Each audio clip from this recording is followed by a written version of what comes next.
Social media रे श्रमिकों नेतांक बयान को नहीं पारादीप विभिन्न व्यावसायिक संस्था तरफ उठी विरोधर स्वर। बापी सर्खेल शिल्प मंत्री को टार्गेट कर पारादीप रे जिप्सम परिवहन विषय में देइथिबा मंतव्य विरुद्ध में सांबादिक सम्मेलन में प्रतिवाद करिछि 3 गोटी ट्रक मालिक संघर मिलित समन्वय कमिटी जेसीसी।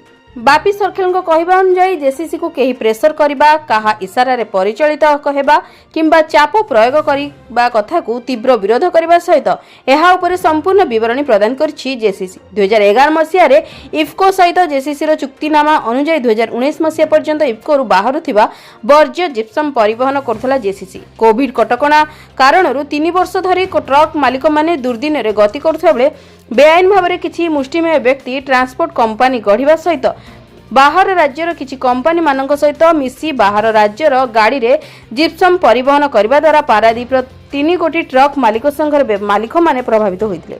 एने जेसीसी तरफ धारणा आंदोलन सहित विभिन्न आलोचना सफल होते 2024 पर्यंत जिप्सम परिवहन करिबारु वंचित होइथिला जेसीसी।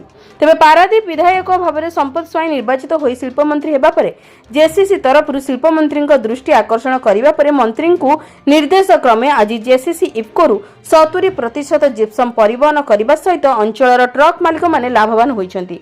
बापी सर्खेल उद्देश्यमूलक भाव में जेसीसी को नहीं जो टिप्पणी देइछंती सेथुरु निवृत्त रहिबाकू कहिछंती।